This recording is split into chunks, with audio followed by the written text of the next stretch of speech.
평안히 주무셨습니까? 오늘 이 시간에는 보고 들은 바를 너희에게도 전함은이라고 하는 제목으로 하나님의 말씀을 대언하도록 하겠습니다. 성경 요한일서 1장 1절에서 3절에 있는 말씀을 읽겠습니다. 태초부터 있는 생명의 말씀에 관하여는 우리가 들은 바요, 눈으로 본 바요, 자세히 보고 우리의 손으로 만진 바라. 이 생명이 나타내신 바 된지라. 이 영원한 생명을 우리가 보았고 증언하여 너희에게 전하노니 이는 아버지와 함께 계시다가 우리에게 나타내신 바 된 이시니라. 우리가 보고 들은 바를 너희에게도 전함은 너희로 우리와 사귐이 있게 하려 함이니 우리의 사귐은 아버지와 그의 아들 예수 그리스도와 더불어 누림이라. 아멘. 이 말씀은 예수님의 12제자 중에 한 명이었던 요한이 고백한 말입니다. 요한복음 1장 1절과 요한일서 1장 1절을 살펴보면 요한은 말씀이라고 하는 이 단어를 예수님의 명칭으로 사용하고 있습니다. 여기서 말씀이라고 하는 단어가 로고스인데 발성, 발언 혹은 말, 이야기 뭔가 이런 뜻을 갖고 있는데 사람의 말이나 어떤 그 표현은 사람의 말은, 특별히 입에서 나오는 말은 생각이나 사상의 표현입니다. 그것처럼 예수님은 한 분의 표현이었습니다. 인간을 향한 하나님 아버지의 마음과 품성과 뜻을 표현하는 표현이었습니다. 그래서 하나님 아버지를 표현하기 위해서 이 땅에 오신 예수님을 요한은 보고 만지고 경험했습니다. 여기서 보고 들었다라고 하는 것은 이제 증인이 되었다는 뜻입니다. 증인이 어떤 사람인지를 잘 보여주는 말씀입니다. 리키 잭슨이라고 하는 한 청년이 1975년 18살 때 식료품 가게 주인을 살해한 혐의로 2명의 형제와 함께 체포가 됩니다.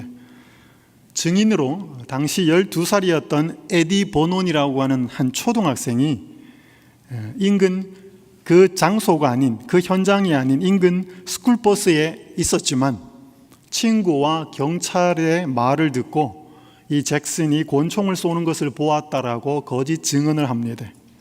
배심원들은 이 버논의 증언을 토대로 하여서 잭슨과 두 형제에게 사형을 선고합니다. 그 후에 그들은 종신형으로 감형이 됩니다. 그런데 이 에디 버논이 그게 거짓 증언이었습니다. 오랜 세월 동안 양심의 가책 때문에 괴로워합니다. 그러다가 2014년에 한 목회자를 만나서 자기 마음속에 있는 부담과 비밀을 고백하고 털어놓습니다. 그리고 용기를 내어서 그해 2014년 11월에 잭슨의 석방을 위한 다시 열린 재판에서 나가서 과거 자기가 12살 때 했던 증언은 거짓이었노라고 그렇게 고백을 하고 자신의 그 증언을 철회한다라고 말했습니다. 마침내 이 잭슨은 억울하게 39년간 옥살이를 하고 57살이 되어서 석방이 되었습니다. 이 에디 버논과 이 잭슨이 4주 후에 한 교회에서 만납니다. 그런데 이 리키 잭슨이 한 말이 너무나 감동적입니다. 내가 당신을 여기에 꼭 왔는데 당신을 만나기 위해서, 당신을 용서하기 위해서 그 이야기들이 참 감동적인 스토리들이 있습니다. 잘못된 증인 한 사람 때문에 한 사람의 인생이 완전히 망가져 버렸습니다.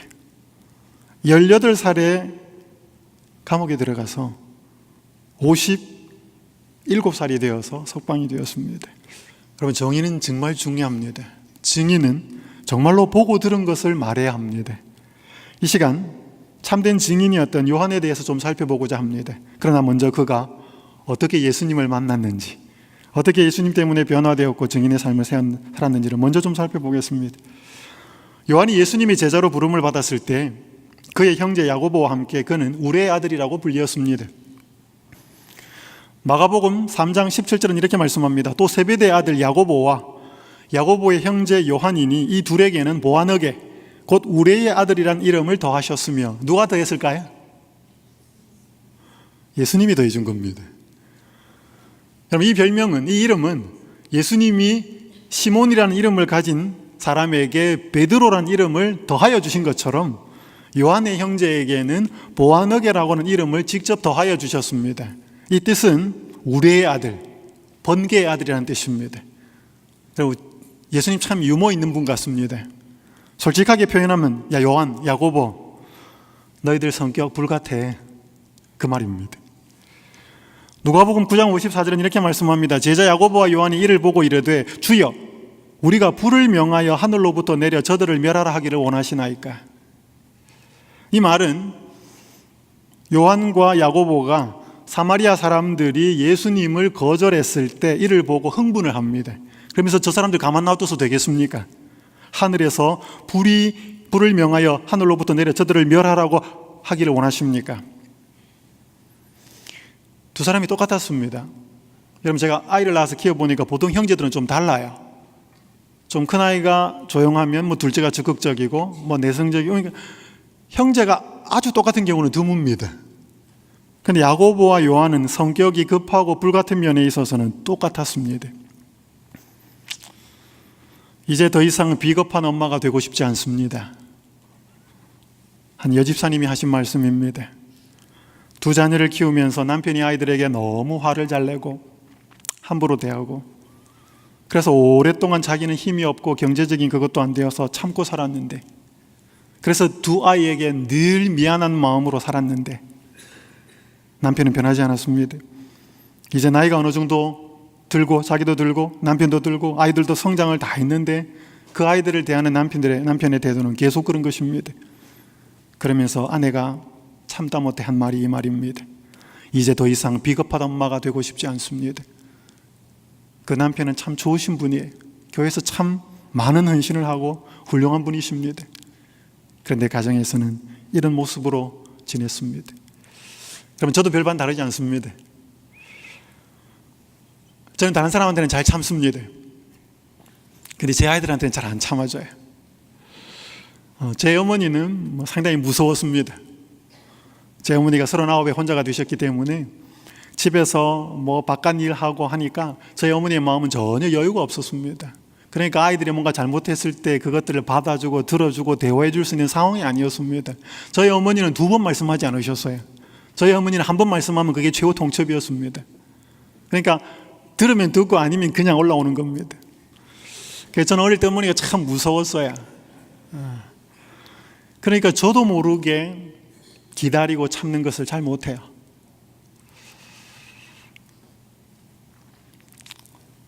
그래서 저는 예수님이 더 필요한 사람입니다. 여기 사도행전 539편이 이렇게 말씀합니다. 요한이 그의 후기의 경험에서 나타낸 사랑스러운 성품은 타고난 것이 아니었대. 천성적으로 그는 심각한 결점들을 가지고 있었대.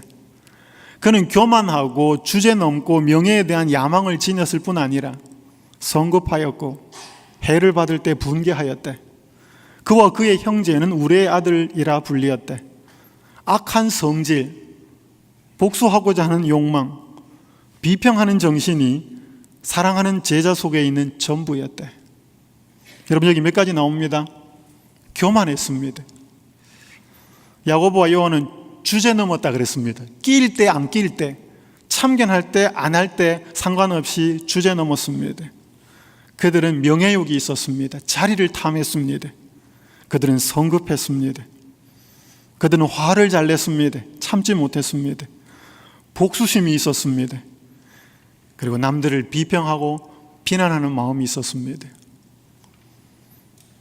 저에게도 이거 다 있습니다. 우리 모두에게 다 있는 속성들입니다. 그런데 여기 보니까 마지막 문장은 이 제자 속에 있는 이게 전부라는 겁니다. 딴 건 없고. 우리하고 좀 다른 것 같아요? 똑같은 것 같아요? 똑같죠? 그게 좀 희망이 있습니다.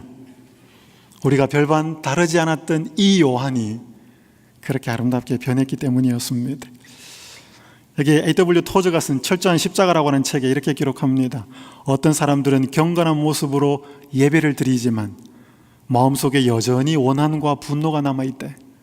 그들은 여전히 돈을 사랑하고 화를 잘 낸대. 그러면서도 그들은 자기들이 예배에 빠짐없이 참석했노라고 자랑한대. 그들은 거룩한 채 하는 사람들이며 완전히 속고 있는 사람들이다. 우리는 육신을 죽여야 한다. 그렇지 않으면 육신이 우리를 죽일 것이며 우리에게는 아무런 능력도 기쁨도 열매도 유익도 승리도 없을 것이다. 예수님의 제자로 처음에 그분을 따랐던 요한의 모습이나 지금 예수님을 믿고 따른다는 저희의 모습이나 목사의 모습이나 또 장로님의 그렇지 않은 분도 분명히 계십니다. 그러나 우리가 많은 경우 우리 내면의 모습을 깊이 보지 못하고 그저 신앙하는 것으로 예배 드리는 것으로 우리는 만족하고 살 때가 많습니다. 그런데 요한은 계속 복수심과 분노와 명예욕과 그런 모습으로 사로잡혀 살지 않았습니다. 변화되었습니다. 예수님이 그를 변화시켰습니다. 그래서 우리에게도 오늘 희망이 있습니다. 이 요한이 우레의 아들이라고 불리었던 그 요한이 성화된 생애의 한 아름다운 모델이 됩니다. 엘렌 G. 화이트가 쓴 성화된 생애라고 하는 이 책에는 신구약 성경에 성화된 삶을 살았던 두 사람을 언급합니다.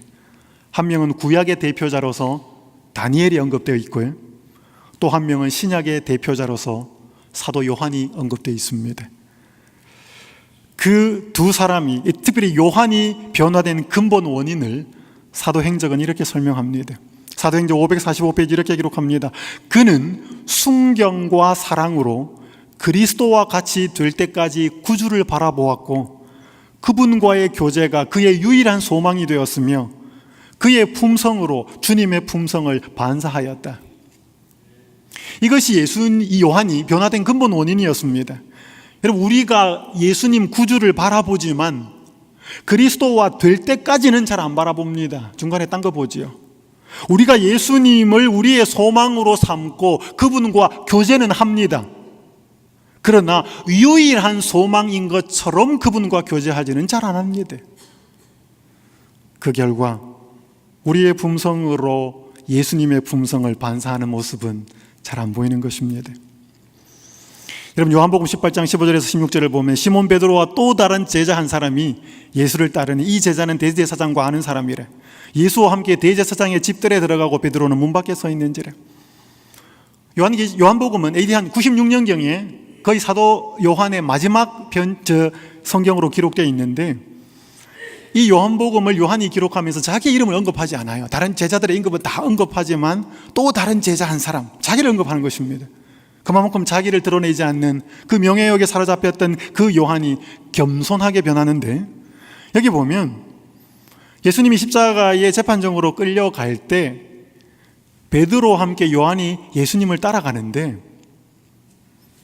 베드로는 그 대제사장의 집 문 밖에 있었습니다. 바깥에 거기서 불 쬐고 앉아 있었습니다. 그러나 요한은 그 대제사장의 집 안까지 따라 들어갑니다. 그래서 예수님이 어떤 모욕과 조롱과 침뱉음을 다 당하는지를 다 보지요. 그러니까 요한은 예수님을 따르기 시작한 이후로부터 언제나 예수님과 가까이 있기를 원했습니다. 여러분, 중간에 뭐가 끼어 들어오면 유혹이 생깁니다. 베드로가 예수님을 가까이 따르지 않고 멀찍이 따라갔기 때문에 유혹과 시험에 빠지게 되었습니다. 요한복음 19장 26절 27절은 이렇게 말씀합니다. 예수께서 자기 어머니와 사랑하시는 제자가, 요한 자기를 가리킵니다, 곁에 서 있는 것을 보시고 또 자기 어머니에게 말씀하시되 여자여 보소서 아들이니이다 하시고 또 그 제자에게 이르시되 보라 내 어머니라 하신대 그때부터 그 제자가 자기 집에 모으시니라. 예수님이 십자가에 달리셨을 때 십자가 바로 밑까지 따라간 제자는 유일하게 요한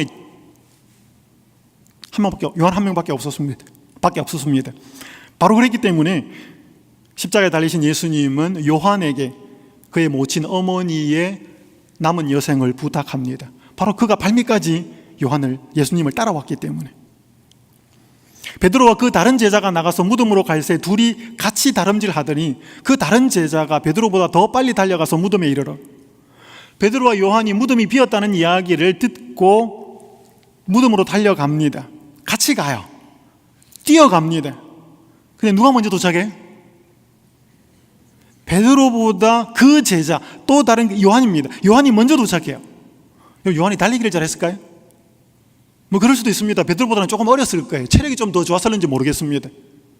그러나 그것이 아니고 요한은 예수님의 제자가 되고 그분을 따르기 시작한 순간부터 예수님에게는 제일 가까이 있고 싶었습니다. 그분에게 제일 빨리 가야 되고 제일 가까이 있어야 되고 끝까지 따라가야 되는 것이 요한이 가진 마음의 자세였습니다. 그가 그분을 바라볼 때까지 구주를 바라본 것이 그 성질이 그랬던 요한이 변화되었던 근본 원인이었습니다. 제가 이번 6월에 캐나다의 토론토에 집회하러 갔다가 마치고 캐나다 민속촌을 한번 가게 되었습니다. 그게 이제 1800년대, 1900년대 캐나다 초기에 왔던 사람들이 살던 그 모습들을 다 재현을 해놨는데 거기서 본 한 말의 사진입니다. 이 뒤에 이 목재가 나무들이 보이는데 큰 나무, 작은 나무, 이 말들의 힘을 이용해서 이제 그 나무들을 옮기고 운반하는 그런 장소인데 실제로 시연을 했습니다. 근데 저게 되게 인상적이었던 것은 이 말 눈 옆에 뭐가 하나씩 있었어요. 여러분 혹시 보이십니까? 말의 눈을 가리는 눈가리개가 씌워져 있었습니다. 되게 이상했어요. 여러분 제가 이렇게 찾아봤어요. 그러니까 요즘 이 승마는 아닙니다. 경주말들 이렇게 복근이나 뭐 이런 게 해가지고 그거 걸어가지고 이렇게 경주하는 말, 속도와 속력을 내어서 달리기 경주하는 말들도 보면 이게 눈가리를 하고 있습니다. 이런 말은 사람처럼 이렇게 눈이 앞에 있지 않아요. 옆에 붙었지. 그러니까 옆에 붙어 있기 때문에 옆을 우리보다 훨씬 더 잘 봅니다. 말은 옆에 있으니까. 그래서 달리기를 하거나 뭔가 갈 때 눈이 옆에 달려있기 때문에 주위가 잘 보입니다. 그래서 말이 바깥에 옆에 빨리 달리거나 주위에 뭐가 있으면 주위가 분산이 되어서 앞으로 똑바로 가거나 뭔가 말을 통해서 해야 될 일이 잘 방해를 받는 것입니다. 그래서 말 옆에다가 눈가리개를 씌워가지고 말이 옆을 못 보고 앞만 보도록 그렇게 하는 것입니다. 한 목사님이 쓴 칼럼 중에 이런 글이 있습니다. 하나님의 사람들은 주어진 대로 겸손히 하나님께 감사하면서 살면 되는 것인데 위를 쳐다보아야 할 눈으로 전후 좌우를 살피면서 다른 사람과 자신을 비교하는 가운데 자신도 모르게 욕심에 빠져들어가면서 더 많이, 더 높이, 더 멀리, 더 크게, 더 아름답게, 더 하면서 만족을 모르고 살고 있는 것을 끊임없이 보게 된대. 오늘 우리에게도 세상을 향해 돌아가 있는 우리의 눈을 가릴 눈가리개가 좀 필요합니다. 예수님만 바라보아야 될 눈을, 하늘만 향해 똑바로 걸어가고 바라보아야 할 눈을 우리는 너무 세상을 향해 많이 돌리고 있다는 것입니다.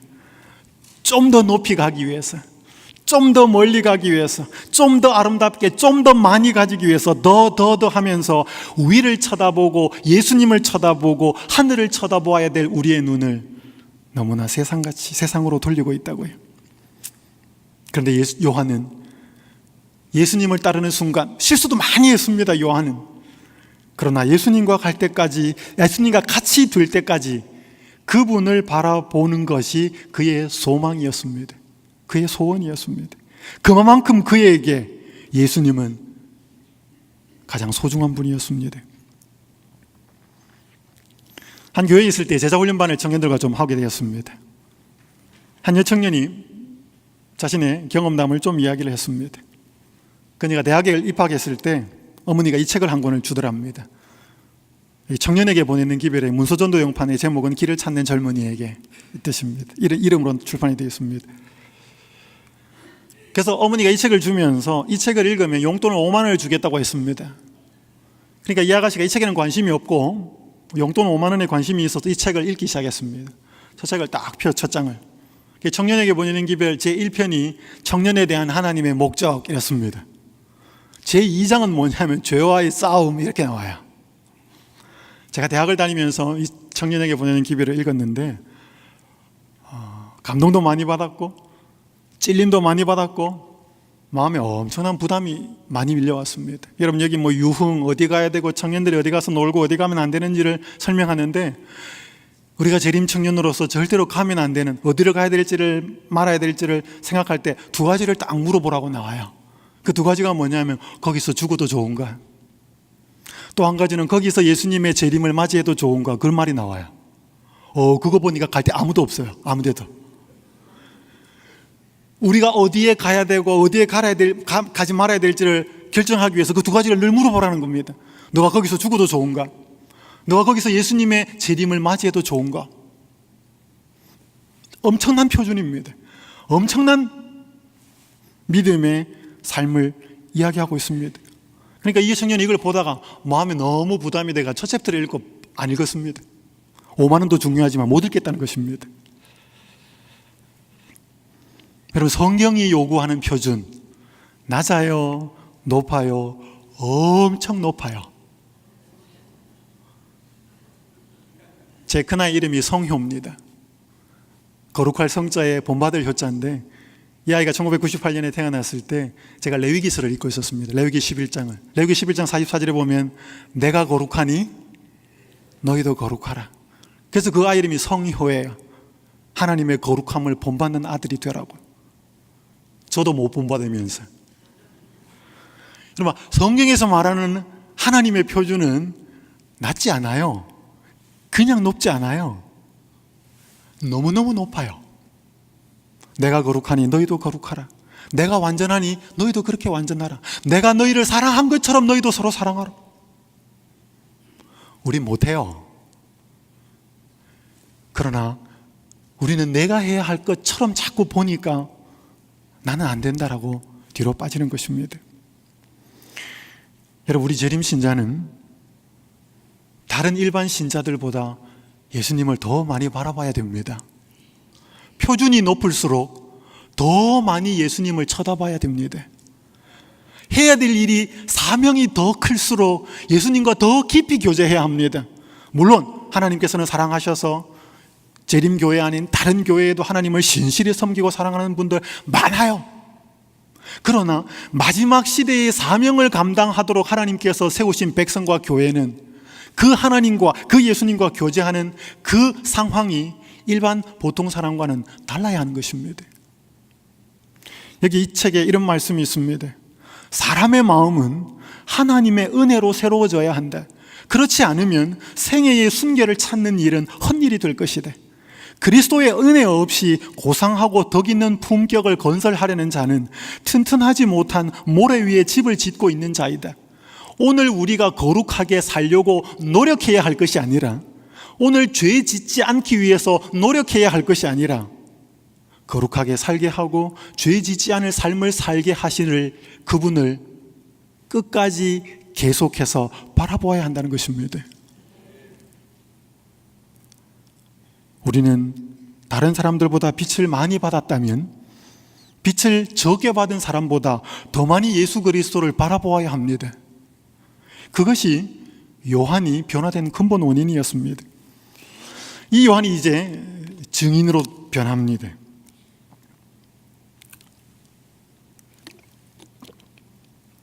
우리의 아들에서 성화된 생의 모델로 변화된 이 요한은 아주 중요한 시기에 하나님의 증인이 됩니다. 특별히 계시의 전달자로서 증인의 삶을 감당합니다. 저는 오늘 여러 가지를 좀 이야기하겠지만 특별히 요한이 쓴 성경 이야기를 좀 하겠습니다. 요즘 많은 분들이 이 스마트폰이나 휴대폰의 어떤 이 문명기기, 컴퓨터, 또 SNS 이런 것 때문에 좋은 글들이 많이 떠돕니다. 그죠? 어느 한 분이 중요한 설교를 하거나 감동적인 말씀을 하거나 누가 아름다운 글을 쓰면 막 퍼나르기 시작합니다. 좋은 점도 있고 안 좋은 점도 있습니다. 한 분이 페이스북에다 글을 올리셨는데 똑같은 글을 하루에 10번을 받았다는 것입니다. 이분이 퍼나르고 저분이 퍼나르고, 물론 너무 좋은 글입니다. 근데 그분이 거기다 댓글을 그렇게 달았어요. 참 좋은 일입니다. 그런데 물론 그분들의 이야기를 직접 퍼나르는 것도 좋지만 자기가 그 글을 읽고 또 자기가 말씀을 읽고 들어서 짧은 글이지만 몇 줄 안 되는 글이지만 자기의 삶으로 녹아내려서 자기의 속에서 나오는 글을 좀 나누면 더 좋겠습니다. 제가 공감을 했어요. 물론 우리가 좋은 글 있으면 옮기기도 해야 됩니다. 내 사랑하는 누구가 이 글을 보면 참 좋아하겠다. 괜찮습니다. 그러나 우리가 이렇게 너무 직접, 그러니까 여기서 여기로 바로 말고 여기서 이렇게 나한테 들어왔다가 나가는, 물론 이 성경의 기자들은 하나님이 보여주신 일을 그대로 기록했지만 하나님의 성령의 감동하심이 그 계시를 받는, 말씀을 받는 사람들을 분명히 감동시켰거든요. 그래서 자기 속에서 보고 듣고 경험한 것이 나왔거든요. 요한을 좀 구체적으로 살펴보겠습니다. 그가 어떤 계시의 전달자가 되었는지. 그럼 먼저 요한계시록을 전달하는 전달자가 됩니다. 촛대사이의 인자 같은 이가 발에 끌리는 옷을 입고 가슴에 금띠를 띠고 그의 머리와 털에 희기가 흰 양털 같고 눈 같으며 그의 눈은 불꽃 같고 그의 발은 풀무불에 단련한 빛난 주석 같고 그의 음성은 많은 물소리와 같으며 그의 오른손에 7 별이 있고 그의 입에서 좌우에 날선 검이 나오고 그 얼굴은 해가 힘있게 비치는 것 같더라. 내가 볼 때에 그의 발 앞에 엎드려져 죽은 자 같이 되매 그가 오른손을 내게 얹고 이르시되 두려워하지 말라. 나는 처음이요 마지막이니 곧 살아있는 자라. 내가 전에 죽었었노라. 볼지어다 이제 세세토록 살아있어 사망과 음부의 열쇠를 가졌노니 그러므로 내가 본 것과 지금 있는 일과 장차 될 일을 기록하라. 아멘.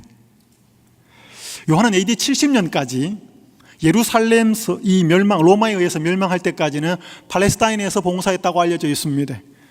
그리고 70년 이후에는 이 아시아의 교회들을 돌보았고 그러다가 도미티아누스 황제 때에 로마 황제 앞에 소환이 됩니다. AD 95년경에는 밤모섬에 유배가 되었고 거기서 요한계시록을 기록합니다. 그리고 AD 96년경에 석방이 되어서 에베소에 거하면서 교회를 돌보다가 요한서신과 요한계시록을 기록하고 거기서 잠이 듭니다. 하나님께서 왜 요한을 통하여 특별한 계시를 주셨을까? 이 당시는 교회가 박해 때문에 대단히 고통과 어려움을 겪고 있는 시기였습니다. 그런데 자신은 정작 그 교회를 위하여 힘이 되지 못하고 먼 섬, 그 밤모섬에 유배되어 있는 상황에서 안타까운 가슴으로 애타하고 있을 때 예수님께서는 요한에게 계시를 보여줍니다. 여기 촛대 사이에 인자 같은 이라고 기록하고 있는데 여러분 요한계시록 1장 20절을 보면 7 촛대는 7 교회라고 나옵니다. 그래서 이 계시는 7 촛대 사이에 거니시는 예수님은 7 교회 사이를 거니시는 예수님의 모습을 보여줍니다. 요한이 오매불망 애타하는 것은 연약한 교회였습니다. 이 교회가, 이 성도들이 핍박에 어떻게 견딜까? 이 교회를 누가 붙들어주나? 라고 하는 마음으로 애타할 때 예수님이 직접 나타나셔서 내가 붙들고 있다. 7 촛대 사이를 거니시며 7 교회 사이를 거니시며 그 인간적인 도움이 아닌 예수 그리스도가 친히 몸된 교회를 붙들고 계시다는 사실을 보여주기 위해서 요한계시록을 기록하게 하셨습니다. 요한은 대부분 그의 지상생에 의해서 본 예수님은 대단히 고통당하고 아파하시고 힘들어하는 예수님을 보았습니다. 물론 그가 변화산에서 영광스럽게 변화된 예수님도 보았지만 그가 본 대부분의 예수님은 육신의 몸을 입으시고 인간의 구원을 위해 고난당하시는 예수님, 겟세마네에서 기도하는 예수님, 십자가까지 법정에서 조롱과 모욕과 핍박을 받는 그러한 뭔가 이 인간적인 육신의 모습을 입고 고통당하는 예수님의 모습을 많이 보았는데 그가 밤모습에서 본 예수님의 모습은 완전히 달랐습니다. 영광스러운 예수님, 그분이 원래 가지셨던 그분의 모습을 보게 됩니다.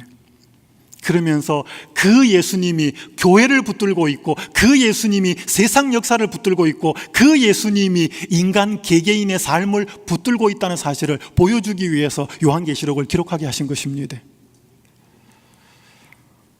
한 교회에 있을 때 한 여자분과 성경 공부를 하고 침례를 베풀었는데 그분이 침례를 받은 지 3년이 되는 날 이런 문자를 보내왔습니다.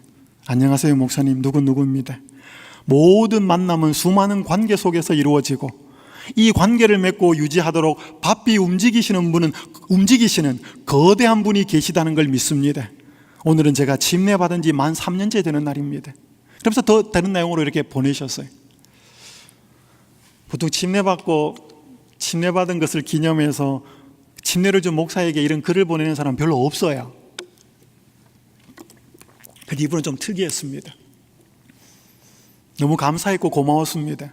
그런데 제가 더 감동적이었던 것은 모든 만남은 수많은 관계 속에서 이루어지는데 이 관계가 그저 인간적인 만남과 인간적인 관계를 통해서 유지되는 것처럼 보이는데 이 관계의 너머에, 관계의 저변에서 이 관계를 맺고 유지하도록 바삐 움직이고 계시는 거대한 한 분이 계시다는 것을 믿는다는 것입니다. 자기가 예수님 만났더니 예수님 경험하고 한 3년을 살아보았더니 인간 만사가 인간의 힘과 힘센 사람들, 능력 있는 사람들, 뭔가 이 세상 주관자들에 의해서 움직여가는 것처럼 보이지만 아니더라는 것입니다. 하나님이 살아계셔서, 하나님이 내 인생을 붙들고, 하나님이 국가의 역사를 붙들고 마지막까지 하나님께서 이 지구를, 이 세상 역사를 붙들고 계시는 것을 그가 믿게 되었다고요. 너무 감동적인 말이었습니다. 목사와 복음교육자에게 보내는 증언에 보면 이런 말씀이 기록되어 있습니다. 다니엘과 요한계시록을 좀 더 잘 이해하게 될 때 신자들은 전적으로 다른 신앙 경험을 갖게 될 것이다. 그들은 열려진 하늘 문을 엿보게 될 것이며, 만일 그들이 요한계시록에 묘사된 사건들의 임박함을 깨닫기만 한다면 우리 교회 안에는 신앙 부흥이 일어나 더욱 많은 사람들이 기별을 믿게 될 것이다. 제가 교회에서 주로 전도의 요청을 받으면 주로 사복음서의 예수님을 내용으로 해서 복음 전도회를 했습니다. 그런데 몇 년 전에는 한 교회에서 예언 전도회를 해달라고 부탁을 받았습니다. 그때까지 제 생각은 예언 전도회는 홍명관 목사님이나 김대성 목사님이나 제가 있었던 연수원의 박성하 원장님이나 뭐 이런 분들이나 하는 줄 알았습니다. 근데 저보고 예언 전도회를 해달라 그래요. 한 번도 해본 적이 없는데요. 해달라는 겁니다. 그래서 제가 예언 전도회를 준비하기 시작했습니다. 그래서 홍명관 목사님 자료, 김대성 목사님 자료, 박성하 목사님 자료를 다 받았습니다. 옆에 다 갖다 놓고, 이분들은 이렇게 예언 전도회를 하셨는데 나는 어떻게 전개할까? 뭐 그러면서 열심히 준비하면서 다니엘서와 요한계시록을 다시 보게 됐습니다. 그전에도 많이 공부했고 많이 가르쳤는데 다시 보게 됐습니다. 그랬더니 달라요. 뭔가 달랐습니다. 정말로 확실했습니다. 정말로 예수님 살아계셨고 정말로 예수님이 재림하시는 것이 확실했습니다. 그리고 그 예수님 오시기 전에 이루어질 일들이 너무나 분명했습니다. 딴 데를 갈 수가 없겠더라고요. 딴 거를 믿을 수가 없겠더라고요. 우리 옛날 우리의 선배, 우리 교우님들, 제가 처음에 교회에 들어왔을 때 요한계시록 이야기, 다니엘 이야기 참 많이 설교에서 들었고 참 많이 집회를 했었습니다. 근데 요즘 잘 안 해요. 이 부분들을 목사님들도 별로 잘 안 하고 우리 교우님들이 다 아는 것 같은데 잘 몰라요. 솔직히 실질적으로는. 이 강수진 양이 한 번에 연수원에 왔습니다. 이 아가씨는 미국에서 공부하고 참 똘똘한 학생이었어요. 근데 이 학생이 어쩌다가 신천지를 가게 됐습니다. 이 아가씨는 신천지에서 이렇게 나왔다가 삼육 서울병원에 입원을 했는데 그 신천지에 있었던 사람들이 찾아와서 이 아가씨를 빼가려고, 그 이 아가씨가 2층인지 3층인지 병원에서 그 위에서 병실에서 뛰어내렸어요. 가려고. 그래서 뭐 쩔뚝쩔뚝하고 몸이 안 좋은 상태에서 이제 어머니 아버지하고 연수원에 왔어요. 그러면서 저하고 성경 공부를 하게 됐습니다. 물론 이후에 이 아가씨를 돕는 주변에 많은 목회자와 기도와 관심을 가져주는 사람들이 있었습니다. 여러분, 우리 재림교인이, 재림청년이 만약에 요한계시록만 정확하게 이해하고 있으면 절대로 신천지에 빠지지 않아요. 왜냐하면 신천지에서 요한계시록을 가지고 이만희 씨를 이야기하거든요. 그래서 제가 그들의 신천지에 제가 이 신천지에 있는 청년과 왜냐하면 연수원에 온 사람 중에 또 한 명이 좀 상담을 하자 그래요. 어디서 온 분인데 고민을 이야기하는데 자기 부인이 신천지를 가고 있다는 것입니다. 이제 갓 태어난 아기가 있는데 그 아이 판개치고. 그래서 제 주변에 이상하게 신천지에서 이렇게 관련된 사람들이 있었어요. 그래서 신천지를 제가 공부하게 됐습니다. 책도 사보고 동영상도 보고 여기에서 나온 그 아주 여기에 있다가 골수 분자였다가 나온 한 분이 만든 교회와 연구소 뭐 동영상 강의 다 듣고, 제가 집에서 하도 신천지를 공부하고 있으니까 제 집사람이 그러다 신천지에 빠지겠다 그랬습니다. 만약에 재림 청년들이 요한계시록만 정확하게 이해하고 있으면 절대로 신천지에 빠지지 않습니다. 근데 이 아가씨는 정말로 하나님의 은혜와 주변에 많은 돕는 사람들과 또 이 아가씨의 결단과 돌아왔어요. 그리고 이 지금 상황, 이 모습은 교문익교회에서 간증하고 있는 영상, 그 사진입니다. 우리 재림교인이 요한을 통해서 예수님께서 정말로 이 시대의 마지막에 주시고자 하는 기별을 우리가 더 이해하도록 더 마음을 써야 합니다. 그래야 세상 역사를 주관하고 계시는 한 분이 계시다는 것, 내 인생이 그저 흘러가는 것이 아니라 내 인생이 예수님의 손 안에 있다는 사실을 우리가 믿게 될 것입니다. 그것이 요한이 요한계시록을 전달하는 전달자, 증인으로 부름받았던 이유였습니다. 그가 쓴 편지 중에 요한 1, 2, 3서가 있습니다. 하나님은 또 왜 그에게 요한 1, 2, 3서를 기록하게 하셨을까요? 요한일서 4장 7절에서 11절은 이렇게 말씀합니다. 사랑하는 자들아, 우리가 서로 사랑하자. 사랑은 하나님께 속한 것이니 사랑하는 자마다 하나님으로부터 나서 하나님을 알고 사랑하지 아니하는 자는 하나님을 알지 못하나니 이는 하나님은 사랑이심이라. 하나님의 사랑이 우리에게 이렇게 나타난 바 되었으니 하나님이 자기의 독생자를 세상에 보내심은 그로 말미암아 우리를 살리려 하심이라. 사랑은 여기 있으니 우리가 하나님을 사랑한 것이 아니요 하나님이 우리를 사랑하사 우리 죄를 속하기 위하여 화목제물로 그 아들을 보내셨음이라. 사랑하는 자들아, 하나님이 이같이 우리를 사랑하셨은즉 우리도 서로 사랑하는 것이 마땅하도다. 아멘.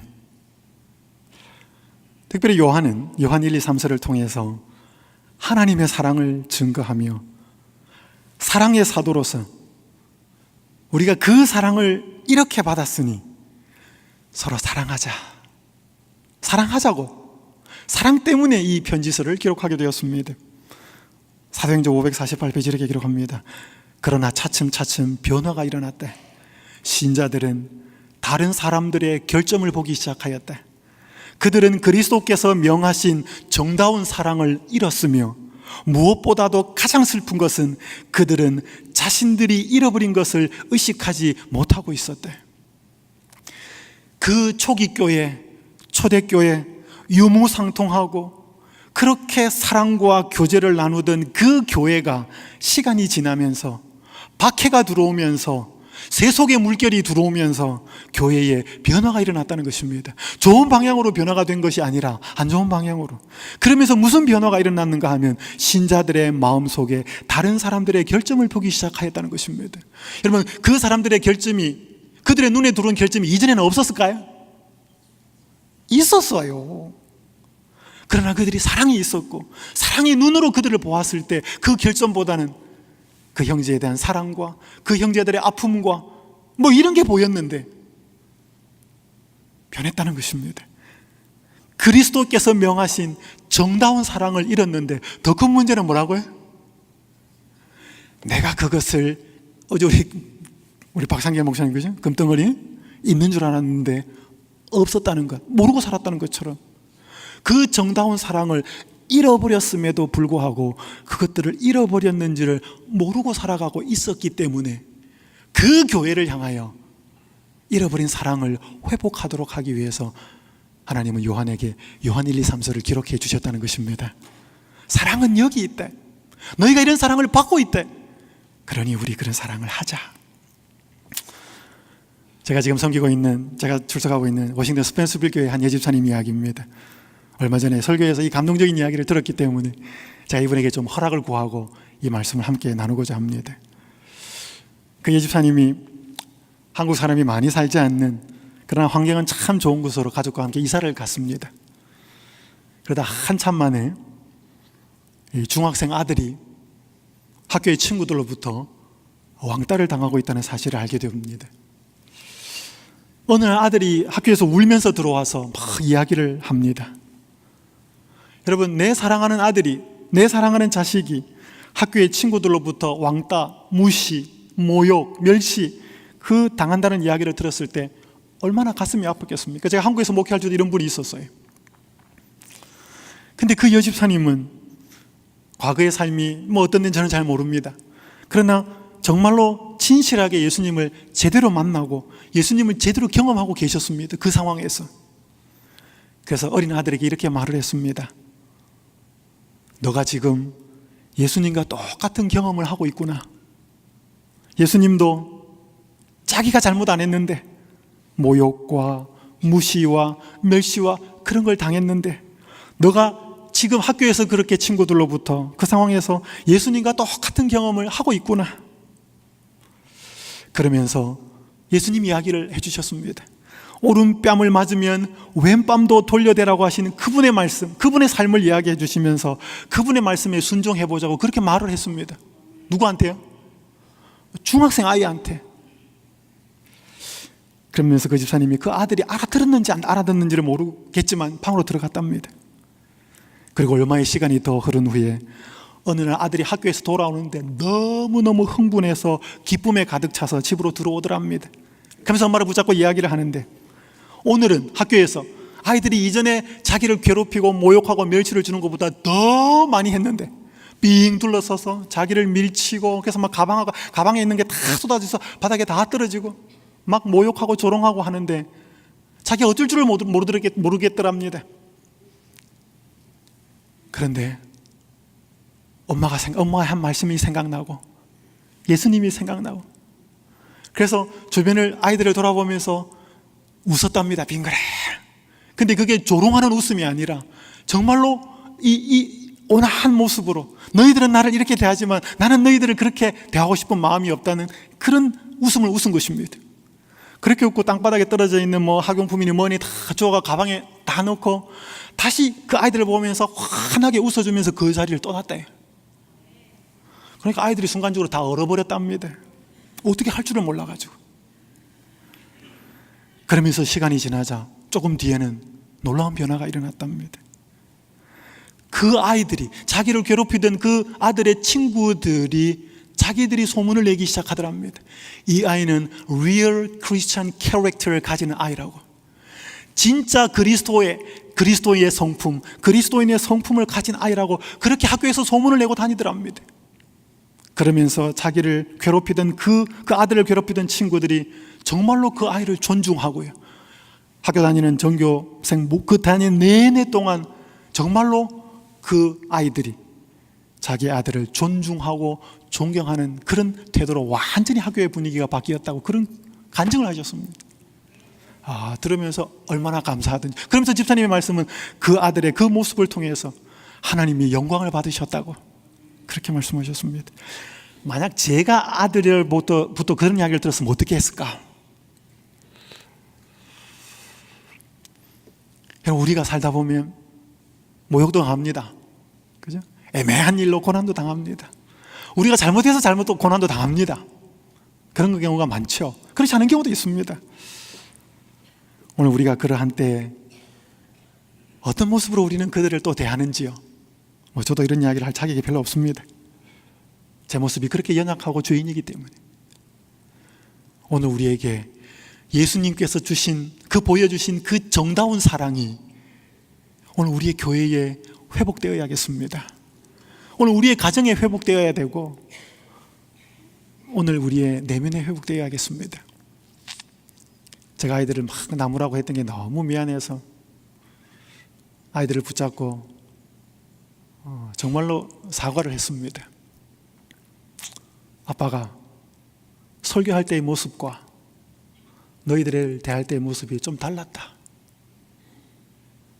내가 정말 사과한다. 내가 예수님을 더 믿는 마음으로, 더 바라보는 마음으로 아빠 이거 고치고 싶다.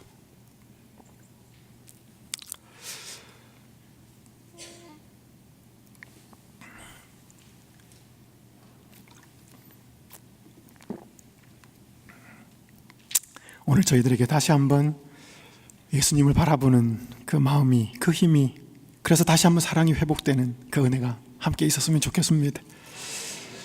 예수님이 요한복음을 기록하게 하신 이유를 좀 마지막으로 좀 살펴보고 마치겠습니다. 그 당시 요한복음이 기록되던 1세기 말에 교회는 세 가지 위험이 교회를 따라오고 있었습니다. 첫 번째 위험은 경건의 쇠퇴였습니다. 사도들이 세상을 떠나면서 어떤 영향력이 감소되고 세속의 물결이 들어오면서 경건이 쇠퇴했습니다. 그리고 영지주의, 여러분이 구체적인 것은 모르셔도 됩니다. 예수님의 성육신의 실제를 부인하고 종교적인 방탕을 초래한 지적인 어떤 그것을 강조했지만 결국에는 하나님을 떠나게 하는 사상이 교회를 들어오고 있었습니다. 그리고 또 하나는 말씀드렸던 박해였습니다. 이 세 가지가 1세기 교회를 휩싸고 있었습니다. 마태복음, 마가복음, 누가복음이 기록된 지 약 30년이 지났을 때 예수님은 12제자들 중에서 홀로 남은 이 노년의 요한을 사용하셔서 이런 위험들로부터 교회를 보호하기 위해서 다시 한번 자신의 생애를 기록하게 하셨습니다. 이런 마태복음, 마가복음, 누가복음이었으면 충분하지 않았을까요?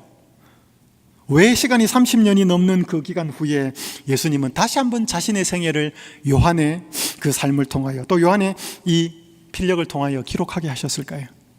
요한복음 20장 31절은 그 기록 목적은 이렇게 이야기합니다. 오직 이것을 기록함은 너희로 예수께서 하나님의 아들 그리스도이심을 믿게 하려 함이요 또 너희로 믿고 그 이름을 힘입어 생명을 얻게 하려 함이라. 여러분, 경건의 쇠퇴가 문제된 다른 세상의 가르침과 교리가 들어와서 교회를 힘들게 하건 물리적인 핍박과 고통이 이르러 오건 문제는 다양할지 모르겠지만 해답은 예수 그리스도라는 사실을 알려주기 위함이었습니다. 오늘 우리의 삶에 문제는 너무 많습니다. 그 문제가 너무 많음에도 불구하고 해답은 하나입니다. 예수입니다. 만약에 우리가 그 해답을 예수 외에서 찾지 못하면 어느 정도의 해결은 될지 몰라도 어제 제가 보여드린 그 혜성이라는 아이 어느 정도 회복됩니다. 심리학적인 치료, 엄마 아빠의 교육학적인 어떤 치료 어느 정도까지는 됩니다. 그러나 근본적인 변화는 이르러오지 않습니다. 경건의 쇠퇴, 영지주의, 박해, 교회에 있던 수많은 문제들 가운데에서 하나님의 해답으로 제시하신 분은 예수께서 하나님의 아들 그리스도이심을 믿게 하려 하며 또 너희로 믿고 그 이름을 힘입어 생명을 얻게 하려 함이니 그 생명이 예수의 생명이 들어가지 않으면 답은 아니라는 것입니다. 그걸 예수님께서는 요한을 통해 요한복음을 기록하면서 알려주기를 원하셨습니다. 저는 목회를 하면서 가장 행복한 순간은 제가 설교를 하거나 성경을 가르치거나 사람들이 예수님을 알아서 예수님의 은혜를 발견하고 경험하고 그분과 살아가는 삶을 저한테 말로나 글로나 보내줄 때 저는 그걸 볼 때 제일 행복합니다. 한 분이 이런 글을 보내주셨습니다. 이분은 이제 남편이 대장암으로 인해서 수술을 받고 살다가 이게 재발을 해서 또 수술을 받아야 하는 좀 힘든 상황 속에 이분이 예수님을 깊이 경험하고 하나님과 동행하는 경험을 통해서 그때 일어났던 상황을 저에게 이메일로 보내주셨습니다. 남편이 대장암 작년에 이어 재수술을 받아야 하는 형편이거든요.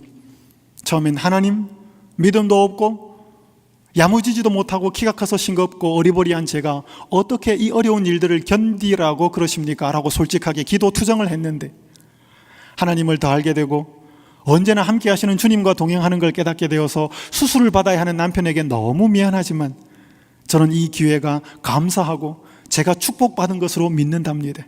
수술이 마치기까지 한 4시간 동안 웨이팅룸에서 기다리면서 예수님께서 지금 수술실에서 모든 걸 집도하고 계시리라 믿으며 평안하고 차분한 마음이었습니다. 주님께서 친히 함께 하신 수술이기에 모든 걸 믿으며 결과도 주님께 맡기고 가장 선한 길로 인도해 주실 것을 믿습니다. 환경은 어려운데 문제는 있는데 그 답을 예수님에게서 찾으니 예수님 바라보니 그분의 믿음 인도하심과 그분의 말씀과 그분의 약속을 믿으니 그 가운데서도 평안하고 차분한 마음이었다고요. 자신이 가진 염려와 걱정과 문제가 있지만 예수님 한 분으로 인해서 그 모든 두려움과 고통을 물리치는 삶, 이것이 바로 증인의 삶인 것입니다. 마더 테레사가 이런 말을 했습니다. 결국 여러분은 알게 될 겁니다. 그것이 여러분과 하나님 사이의 문제이지 사람과의 문제가 아니라는 사실을. 오늘 우리가 어떤 문제를 갖고 있어도 결국은 그건 그 사람하고 문제나 돈 문제나 환경의 문제가 아니라 결국 문제는 예수님하고 나하고의 문제라는 사실을 여러분은 알게 될 것이라는 것입니다. 그분하고의 관계가 새롭게 되면, 그분의 인도하심을 새롭게 경험하게 되면 똑같은 꽃이 그 꽃이 아니고 똑같은 사람이 그 사람이 아니고 똑같은 문제가 똑같은 그 문제가 아니라는 것을 우리가 알게 될 것이라는 것이죠. 제가 이제 마지막 말씀을 성경 구절 2구절 읽고 마치겠습니다. 이사야 6장 10절은 이렇게 말씀합니다. 이 백성의 마음을 둔하게 하며 그들의 귀가 막히고 그들의 눈이 감기게 하라. 염려하건대 그들이 눈으로 보고 듣고 눈으로 보고 귀로 듣고 마음으로 깨닫고 다시 돌아와 고침을 받을까 하노라. 이사야에게 계시를 보여주면 높이 들린 보좌에 계신 그 예수님 하나님을 보여주면서 사명을 주실 때 이해하지 못하는 말씀을 줍니다. 사람들이 보고 듣고 그렇게 할까봐, 예수님께로 하나님께로 돌아올까봐 염려된다. 이 말씀은 마태복음에서는 이렇게 이사야의 말을 언급합니다. 마태복음 13장 15절에 16절은 이 백성들의 마음이 완악하여져서 그 귀는 듣기에 둔하고 눈은 감았으니 이는 눈으로 보고 귀로 듣고 마음으로 깨달아 돌이켜 내게 고침을 받을까 두려워함이라 하였느니라. 그러나 너희 눈은 봄으로 너희 귀는 들음으로 복이 있도다. 여러분, 이사야 6장 10절에서 사람들의 눈을 감기고 귀를 감기는 주체가 누군 것 같아요? 하나님처럼 보입니다. 그런데 마태복음 13장 15절 16절을 읽으면 마음으로 이게 눈을 가리고 귀를 닫는 존재는 누군 것 같아요? 본인이에요, 본인. 예수님이 아니고 하나님이 아니고, 우리가 눈으로 보고 귀로 듣고 마음으로 깨달아 예수님께 돌아와서 고침을 받을까 두려워한다고요. 왜요? 다른 데가 좋거든요. 세상이 좋거든요. 그러니까 가리는 거죠. 여러분, 오늘 우리가 만약에 예수님을 못 보고 못 듣는다면 예수님 때문이 아닙니다. 하늘이 닫힌 적은 한 번도 없었다 그래요. 우리가 닫아버린 거죠. 오늘 이 시간 다시 한번 우리가 보고 들어야 뭐가 될 수 있어요? 증인이 될 수 있지 않습니까? 보고 들어야. 그런데 못 보고 못 듣는 건 누구 때문이다? 예수님 때문이 아니라는 것입니다. 내가 자꾸 가리는 것이죠. 여러분, 오늘 하루 동안에 여러 모양과 여러 부분으로 예수님은 말씀하실 것입니다. 그죠? 강사들을 위해서 통해서 또 여러 천연계를 통해서 식당에서 음식을 통해서 여러 부분과 여러 모양으로 말씀하실 텐데 우리 믿음의 안테나를 세워서 예수님을 볼 수 있고 들을 수 있으면 좋겠습니다. 그래서 요한처럼 다른 모습이지만 우리와 똑같은 모습이었지만 달라진 그 모습을 통하여 아름다운 증인의 삶을 살 수 있으면 좋겠습니다. 요한은 천성적으로 심각한 결점을 가진 사람이었습니다. 우리처럼 말입니다. 그런 요한이 예수님을 유일한 소망으로 여기고 그분과 같이 될 때까지 그분을 바라보았기에 거룩하게 변화되었습니다. 우리에게도 희망이 있습니다. 요한은 자신이 보고 들은 것을 삶으로, 입술로, 글로 예수님을 증거하는 증인이 되었습니다. 우리 역시 예수님을 보고 들을 때, 경험할 때 그분의 증인이 될 수 있습니다. 그러한 축복이 이번 기간 동안에 또 이 장막터를 떠나서 내내 이루어질 수 있는 삶이 되기를 간절히 바라면서 아침 말씀을 마칩니다. 하늘에 계신 아버지 하나님, 오늘 이 아침에 말씀해 주셔서 감사합니다. 요한과 별로 다르지 않은 심각한 결점들을 가지고 있는 저희들의 모습을 또 바라보게 됩니다. 그러나 요한이 예수 그리스도와 같아질 때까지 예수님을 바라본 것처럼 저희도 그렇게 예수님 바라보게 하여 주시옵소서. 예수님이 유일한 소망인 것처럼 그분과 교제하게 하여 주시옵소서. 오늘 또 우리의 삶 통하여서 예수님이 보여주시고 들려주시고자 하는 것을 보고 들으며 살게 하여 주시옵소서. 그리하여 아름다운 증인의 삶으로 변화될 수 있도록 축복해 주시옵소서. 예수님의 이름으로 간절히 기도하옵나이다. 아멘.